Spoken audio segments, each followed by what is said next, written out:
Kalimantan Barat merupakan salah satu dari sekian banyak provinsi yang ada di Indonesia. Berbagai macam suku bangsa, bahasa, dan kebudayaan yang terdapat di dalam daerah ini. Memiliki Pontianak sebagai ibu kota dan juga 13 kabupaten kota lainnya. Hingga tahun 2022, BPS mencatat bahwa jumlah penduduk di Kalimantan Barat adalah sebanyak 5.541.376 jiwa. Di antara jutaan jiwa ini, tentu tergolong dalam beberapa kalangan, mulai dari masyarakat yang memiliki kehidupan yang sangat makmur, menengah, hingga golongan bawah. Jika diperhatikan, sebagai contoh, masih sangat banyak rumah hunian yang dalam kondisi kurang layak, masyarakat yang kesulitan mendapat pekerjaan, bahkan sampai kepada bantuan yang tidak tersalurkan kepada masyarakat yang benar-benar membutuhkan. Hal ini tentu menjadi hal yang sangat serius dan perlu diperhatikan oleh pemerintah terkait. Perlu adanya tindakan dan solusi yang harus segera diambil untuk membantu meningkatkan kesejahteraan masyarakat yang terkadang kondisinya sangat memprihatinkan. Kali ini kami berkesempatan untuk mengunjungi salah satu dari sekian banyak masyarakat yang dapat dikatakan dalam keadaan berkekurangan. Adapun asal-usul kami mengenal keluarga ini, yaitu dari orang tua salah satu rekan kami, karena mereka pernah bersama-sama bekerja di sebuah bengkel sepeda.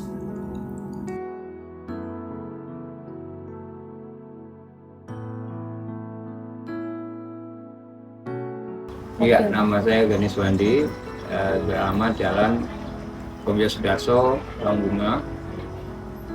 Umur saya 56 masuk. Terus hari-hari saya bekerja masih serabutan. Memiliki nama lengkap Gandis Wandi dan berusia 56 tahun, Pak Gandis memiliki tempat tinggal yang beralamat di Jalan Komyo Sudarso, Gang Kurma 2, RT 02, RW 08, Kelurahan Sungai Jawi Dalam, Pontianak Barat.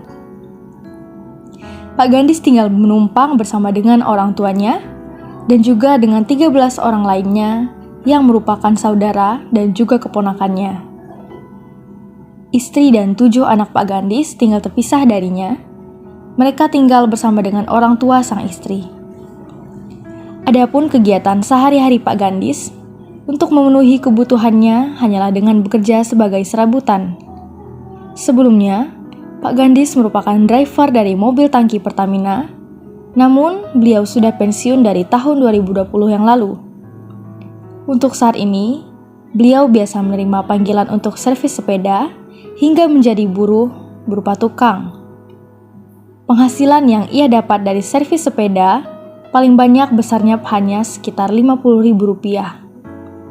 Sedangkan akumulasi pendapatan dalam sebulan hanya sekitar Rp1 juta. Dapat dikatakan pas-pasan, bahkan sangat kurang untuk memenuhi kebutuhan sehari-hari. Terkadang, Pak Gandis dibantu oleh saudaranya untuk membeli kebutuhan di rumah. Selain menceritakan alasan kenapa Pak Gandis tinggal menumpang di rumah orang tuanya, hal pilu lainnya juga diceritakan oleh Pak Gandis mengenai alasan dia dan istrinya tinggal terpisah. Hal ini adalah karena dipicu oleh masalah di dalam rumah tangga. Pak Gandis memberikan keterangan bahwa masalah utamanya adalah dipicu oleh faktor ekonomi. Karena setelah pensiun, Pak Gandis tidak mampu untuk mencukupi kebutuhan keluarganya seperti dulu lagi. Selain tidak memiliki rumah, bahkan Pak Gandis juga tidak mampu untuk memenuhi kebutuhan sekolah anak-anaknya. Bahkan hal-hal lainnya dalam kebutuhan rumah tangga, Pak Gandis dibantu oleh mertuanya. Dan kami juga tidak berani untuk mengulik lebih dalam mengenai masalah rumah tangga yang terjadi dalam rumah tangga Pak Gandis.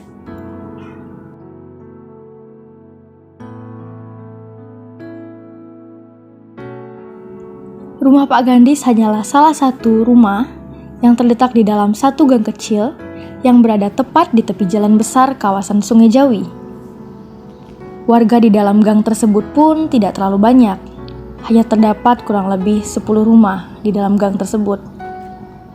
Adapun kawasan rumah berada tepat di tepi Sungai Kapuas yang dulunya pernah menjadi tempat berlabuhnya kapal-kapal pengangkut hasil laut, namun sekarang sudah berpindah ke tempat lain. Di belakang gang juga terdapat pabrik tempat mengelola ikan sebelum nantinya ikan-ikan tersebut dipasarkan.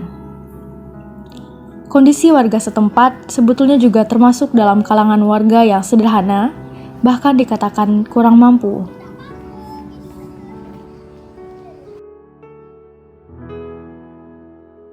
Sementara saya tempat orang tua. Sama orang tua ya. Tinggal sama orang tua. Pak Gandis tidak memiliki rumah pribadi, dan beliau juga tidak menyewa rumah untuk ditinggali karena keterbatasan biaya. Beginilah kondisi dari rumah orang tua Pak Gandis, yang menjadi rumah tempat dia, saudaranya, dan juga keponakannya tinggal bersama. Rumah yang sangat sederhana, berukuran kecil dengan panjang hanya 8 meter, dan juga lebar hanya 5 meter. Rumah ini terbuat dari bahan dasar semen dan juga kayu, yang sebetulnya tidak memadai untuk dihuni hingga 14 orang di dalamnya. Ruang yang tersedia pun sangat terbatas. Oleh karena keterbatasan dari tersedianya kamar, maka Pak Gandis biasanya hanya bisa tidur di ruang tamu.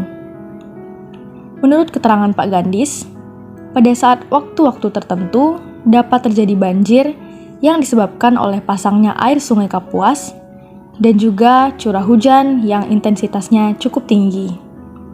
Banjir yang paling tinggi yang sudah pernah terjadi di rumah Pak Gandis pernah mencapai hingga 1 meter. Dan juga jika terdapat angin kencang, sangat berdampak karena rumah Pak Gandis tepat berada di tepi sungai. Kepada kami, Pak Gandis juga bercerita mengenai kepemilikan aset yang ada di rumah ini. Selain hanya tinggal menumpang, Pak Gandis juga tidak memiliki satupun aset yang dia sumbangkan untuk memenuhi isi rumah ini. Adapun semua aset mulai dari perabotan rumah tangga, bahkan hal-hal lainnya adalah kepemilikan dari orang tua dan juga adik-adik Pak Gandis. Dan satu-satunya aset pribadi yang dimiliki oleh Pak Gandis hanyalah 1 unit sepeda yang Pak Gandis gunakan untuk menunjang keperluannya sehari-hari, baik untuk bekerja atau berpergian kemanapun. Pak Gandis pernah memiliki satu sepeda motor, namun sepeda motor tersebut terpaksa harus dijual karena pada saat masa Covid dulu, kebutuhan Pak Gandis tidak tercukupi oleh gaji-gajinya. Apalagi setelah pensiun, dia tidak memiliki pekerjaan yang tetap. Oleh sebab itu, sepeda motor tersebut terpaksa harus dijual.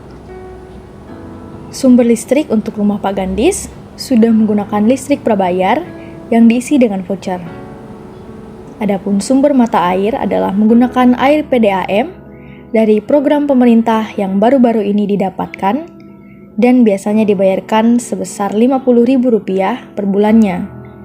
PDAM ini adalah merupakan salah satu bentuk bantuan dari pemerintah, namun belum merata pembagiannya, karena menurut keterangan warga, masih ada beberapa rumah yang tidak mendapatkan bantuan ini. Selain itu, Pak Gandis sekeluarga biasanya menggunakan air hujan untuk konsumsi sehari-hari. Namun jika air hujan habis, Pak Gandis juga biasanya menggunakan air dari PDAM. Namun terkadang, air sungai yang terdapat di belakang rumah juga dimanfaatkan untuk mencuci pakaian dan juga alat dapur. Salah satu masalah yang ada di rumah ini adalah pembuangan air dan kotoran dari WC karena rumah ini tidak memiliki septic tank. Jadi, air langsung mengalir kepada sungai. Kemudian, untuk memasak, keluarga Pak Gandis sudah menggunakan gas LPG sebesar 3 kg. Dan masalah lainnya adalah beberapa bagian di dalam rumah Pak Gandis juga sudah banyak yang rapuh.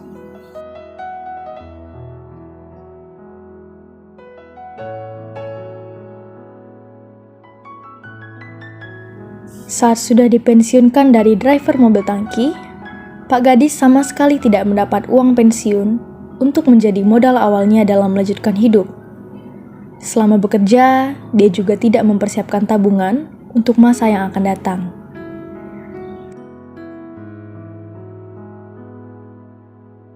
Bantuan tuh ada, cuman bukan saya.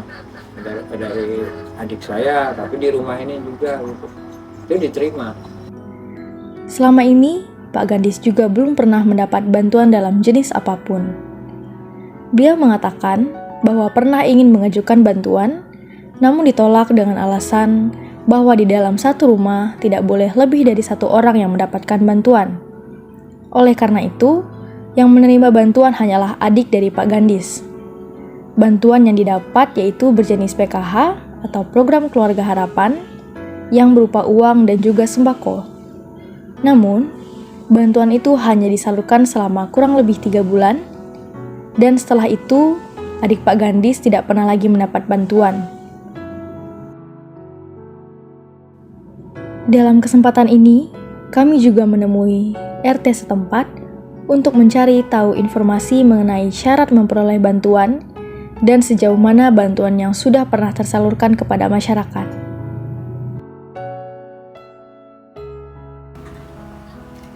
Saya Ahmad Edi, halaman 242, selaku RT 02 RW 08.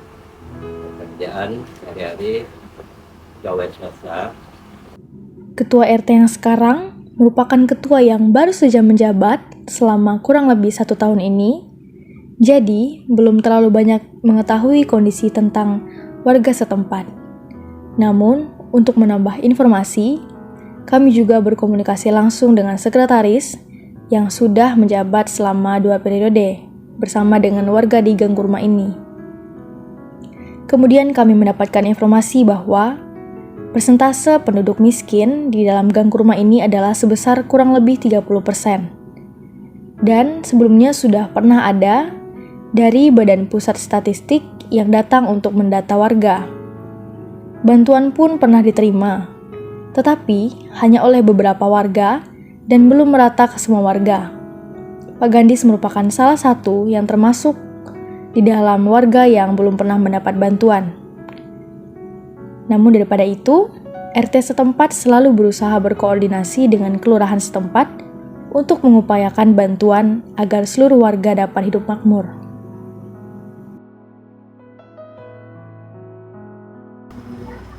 Iya, pemerintah tuh udah saya baca di media tuh udah cukup banyak bantuan bermacam-macam. Cuman kadang-kadang belum tepat sasaran, mungkin petugasnya belum lihat yang sebenarnya. Pak Gandis dan pengurus warga setempat berharap ke depannya agar pemerintah dapat lebih memperhatikan kesejahteraan masyarakat kecil. Hingga saat ini, tidak jarang dan masih sangat banyak bantuan yang salah sasaran menurut mereka. Warga yang seharusnya benar-benar membutuhkan justru tidak memiliki kesempatan sama sekali untuk mendapatkan bantuan ini. Inilah yang masih menjadi PR besar bagi pemerintah dan juga sangat mengharapkan kondisi ekonomi dapat diperbaiki sehingga kesejahteraan masyarakat dapat dirasakan secara merata.